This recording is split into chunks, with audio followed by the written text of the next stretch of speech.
Spring has sprung and it is time for all of the beautiful florally spring dresses.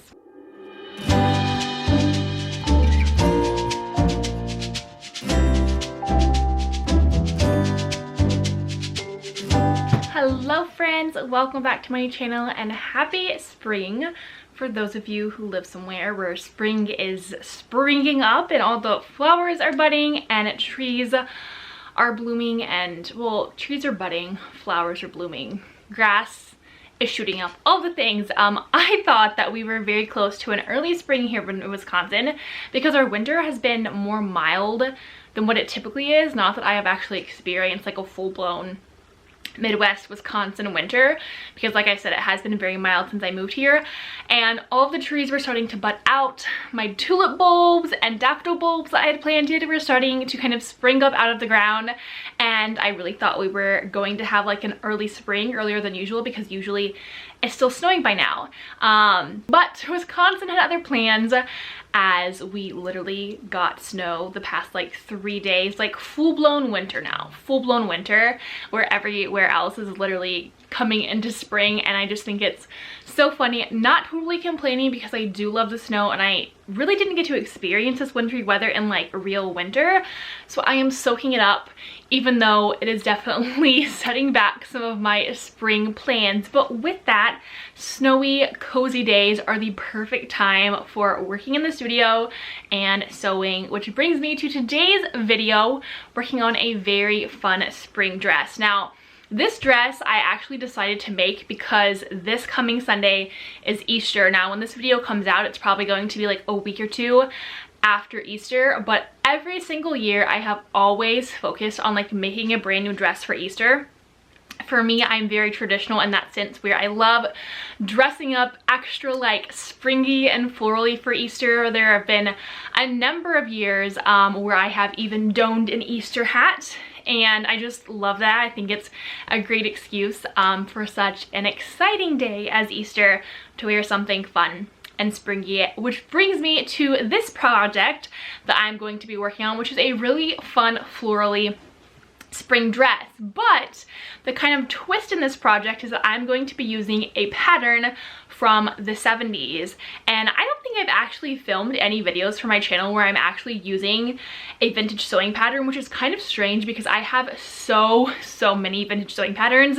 I mean, when people find out that one, I love to sew, and two, that I love vintage, I just get so many vintage sewing pattern donations and have quite the collection of them, but I don't use them a lot. But I remember that I had this in my stash, and it is such a pretty style, and I thought it would be the perfect dress to make for Easter, and also be a great dress to transition into spring and just be very like fun, floaty, flowy, all those things. So this is the pattern that I'm going to be using.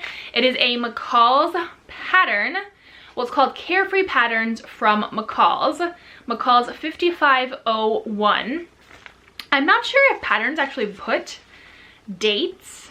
Okay, I was right. It is a 1970s pattern. The copyright for this is 1977.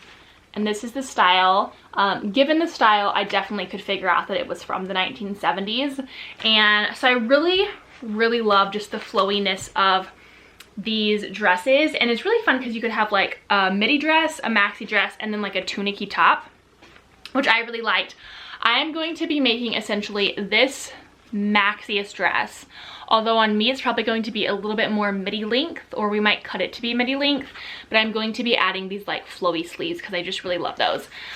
This pattern is a size 12. What's interesting is that if you're not familiar with vintage patterns, they're a little bit different than modern patterns. Modern patterns, when you buy them, have a size range. So when you buy the pattern, it's going to have a range from like size 6 to a size 12.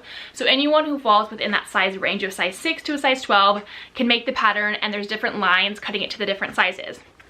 Vintage patterns you would only buy in your specific size. So this vintage pattern is a size 12. Now what's interesting is that if I go shopping today, I would never be buying anything that is a size 12. A size 12 is way too big for me in the standard sizing of, I guess, commercial clothing and the fashion industry, thanks to vanity sizing. I would buy like a size, anywhere from a size 4 to a size 6, depending on if it's tops, pants, a dress. So anyways, that's more information than you probably wanted, but it's a very interesting concept about sizing today, and I could do honestly a whole video about it. However, vintage patterns I always make and sew a size 12, which is actually a pretty close size to the size that I will usually make with commercial patterns. Commercial patterns, depending on the style, I might make anywhere from a size 8 to a size 12 based on their measurement chart, because every brand has a different measurement chart. All that to say, when it comes to vintage clothing, I actually wear a significantly larger size than I do in modern clothing. Most of the vintage pieces that I have are size 12.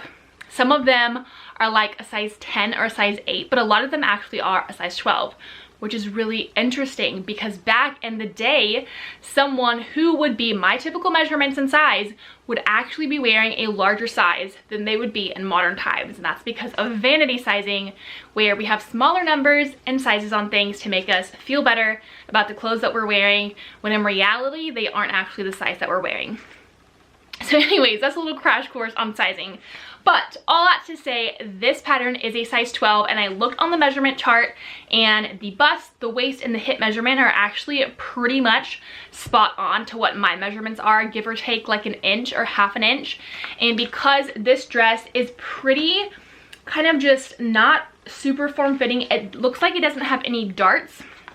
It might have back darts, but the front is pretty just like free-flowing, so I know that this will fit really well. And then we are going to be using this super fun, I think this is probably a sheet from the 60s, but this super fun fabric that I got from Catherine, who's a sewing friend on Instagram. Her account is called Bring Back Sewing, and I absolutely love what she's doing, like bringing a light back onto sewing and this amazing hobby. And I feel like she's gotten so many people to feel confident about sewing. But she was doing a giveaway, and one of her giveaways was getting rid of a lot of vintage sheets, and I won the giveaway, and it was so fun because you all know that I love not only thrifted sheets but vintage sheets. And so I thought that this would be the perfect print for an Easter dress slash a perfect spring dress, just really bright and fun in this style. So that's what we're going to be making today. I'm going to be walking you through a vintage pattern to kind of show you what it's like. Honestly, it's very similar to modern patterns, but I thought it'd just be fun to take you along on this kind of just fun sewing project using a vintage pattern, making a dress to wear in 2024 modern day. But you all know that I love a classic vintage style. So we're gonna start this project and make my Easter dress slash spring dress, and I invite you to follow along. Just like with modern sewing patterns, my first step was to open up my pattern and get all my pattern pieces, seeing what pieces I needed for the style that I wanted to make. This sewing pattern actually doesn't have a lot of pieces. I think there were only like 5 or 6, but I hadn't used this pattern before, and whoever owned it before also hadn't used it, so I had to cut out all of my pattern pieces from the actual tissue paper so that I could lay it on my fabric and actually start cutting out of my fabric.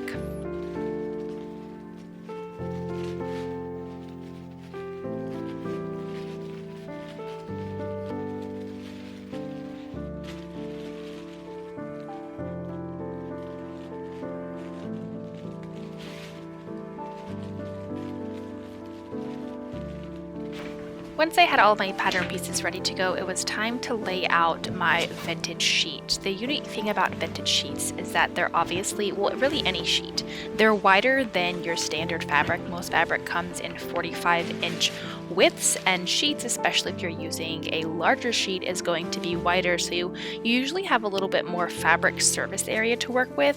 So when it comes to laying out my pattern pieces and cutting them out, I usually come up with my own pattern layout on my fabric instead of following what the actual pattern directions have, because I usually try to save fabric, and then I'm also usually working with a sheet, which gives me more space to lay out all of my pattern pieces. Something else that I've also learned over the years of using vintage sheets for sewing projects is that you always want to inspect your sheet before laying out your pattern pieces and cutting them out, because vintage sheets have usually gone through a lot of wear or have some fading, or some areas of the fabric might be a little bit thinner, and so I always try to lay my pattern pieces out around any sections of a sheet that are faded or a little bit thinner, so that the color and pattern throughout my whole project is as even as possible. And I definitely had to do that with this sheet in a couple areas.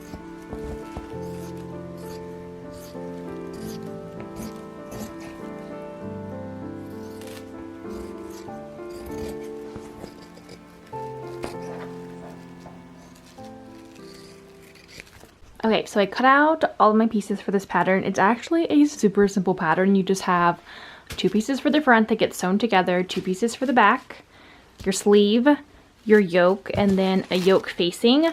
What I'm going to do though is I'm just going to cut a second yoke and face it and line it like with itself instead of a tiny piece. Again, here's the pattern, and then the instructions are just like 1 page.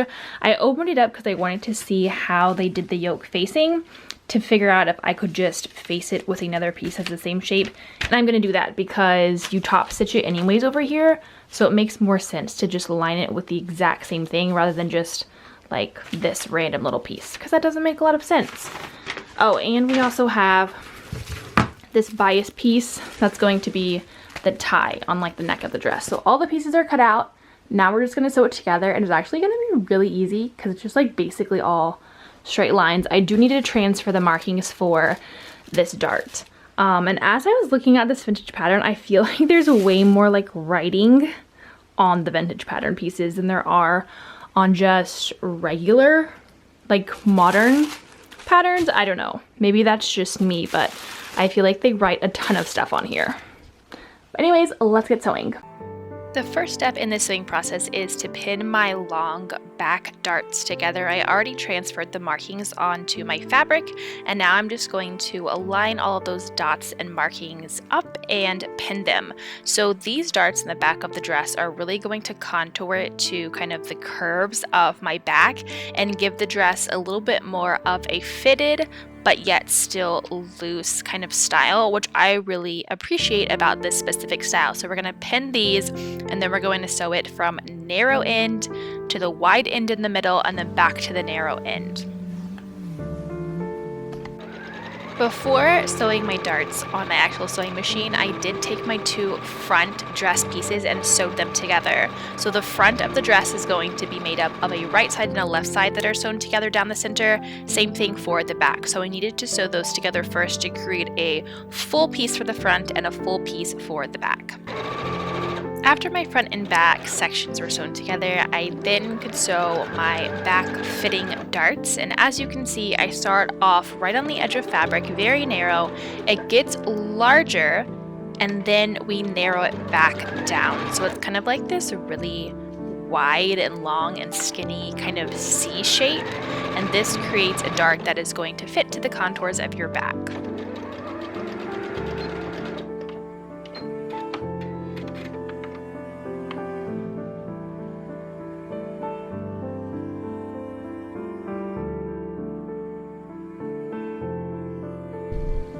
At this point, I also finished off any of my seam allowance with my overlocking serger.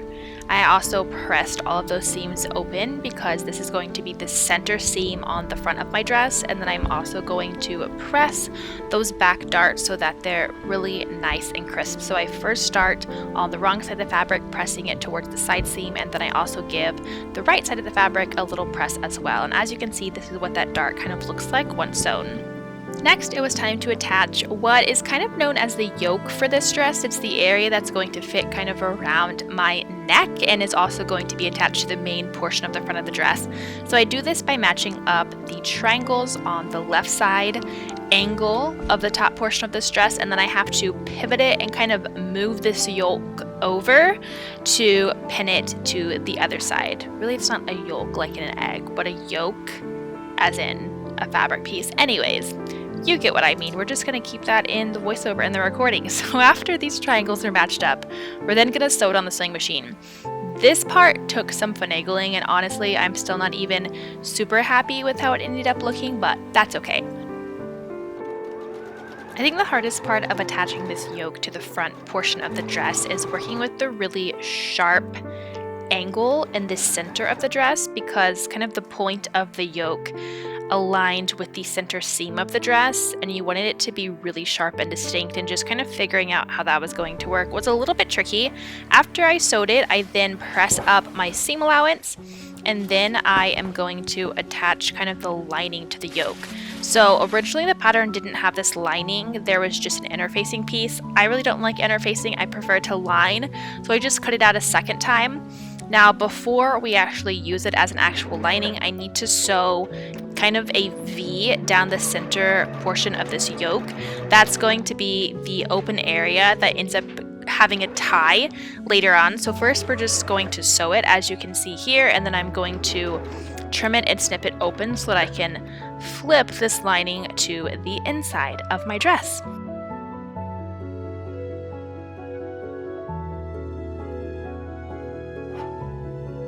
After I sew the V, I am then going to go in with my scissors and cut it, making sure not to snip any of my seams. This is going to allow me to flip that lining to the inside, and then we're going to give it a nice little press, so it's going to look really great. And because I am using this as a lining, I'm then going to fold in my raw edges of the lining, pin it over those raw edges of the main yoke that I pressed up, and then I'm going to top stitch it from the outside. So this is my own adaptation to the pattern because this is just a construction method that I prefer more than interfacing, and I do like how it turned out. After that, it was time to take the two back panels and attach them to the front, right sides together, just matching up the shoulders, matching up the side seams, and then sewing them.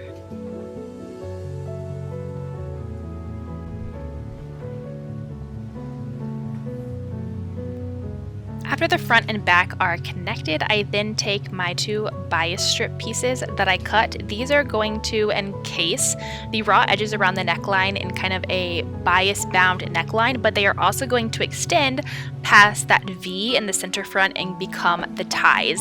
So I just pin them along the top edges, right sides together, stitch that on about 1/4 of an inch seam allowance, and then we're going to flip those over and under and re-stitch them around the neckline to really give it this nice crisp kind of finish, and then also create the ties.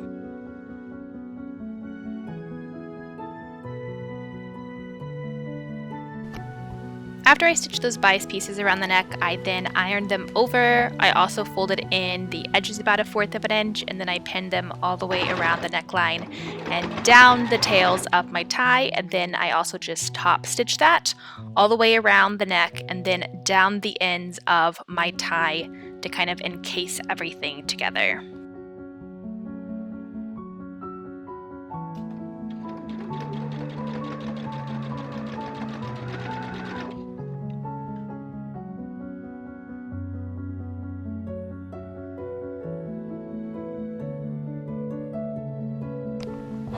And this is what the ties look like once they're done, and not too shabby.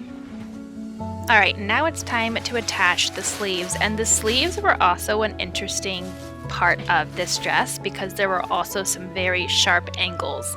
But first off, I need to sew the underseam of my sleeves. So I'm just going to fold those sleeves in half, match up those triangles and notches that I cut, pin them together, sew them, and finish those edges.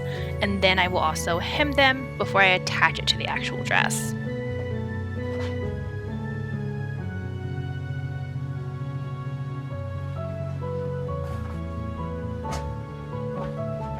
Alright, the sides of my sleeves are sewn together and also finished. Now it's time to hem the bottom of the sleeves. I believe the original directions were just to fold it up 2 times and press it.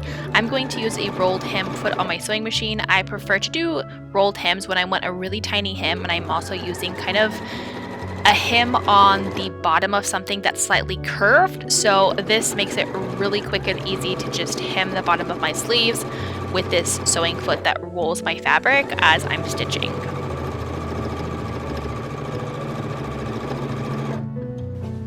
Alright, now it is time to put the sleeves inside of my dress. And this was also a little challenging because there weren't really curves for the sleeves. It was straight edges that then connected to almost corners. And so again, just like attaching the yoke, I really had to finagle these corners. I also put my basting stitch in for the top of my sleeve, since the top of the sleeve has a little bit of a gather to help it fit into the actual sleeve casing. So making those adjustments with my gathers and then making sure my sleeve will fit all the way around, and also finagling those weird little corners.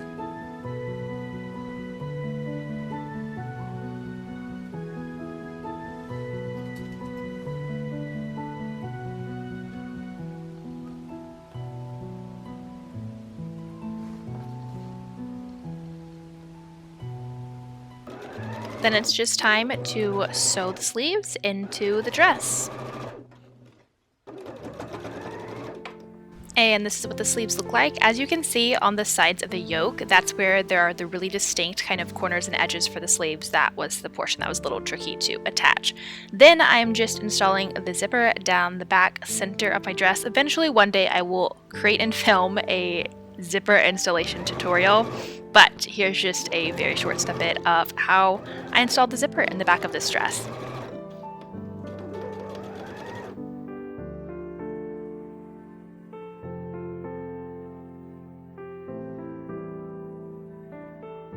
And this is what the zipper looks like when it's done. I also hemmed the dress off camera, so at this point the dress is basically done.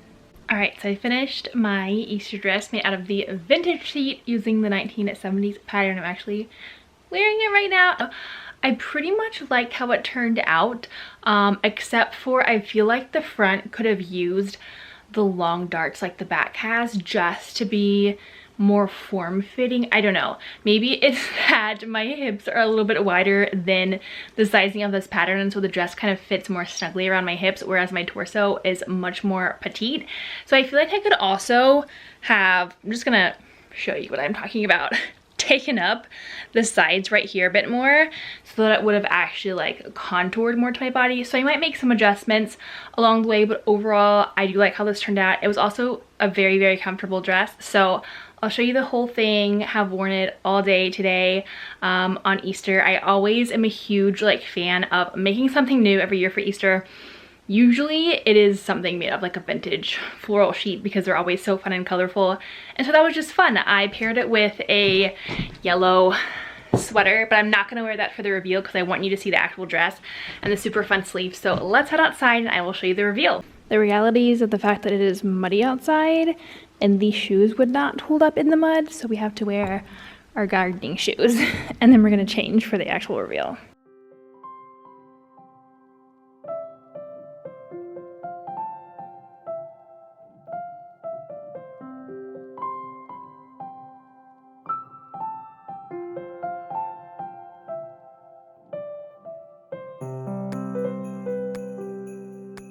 Alright, what do you think of the final reveal for this dress?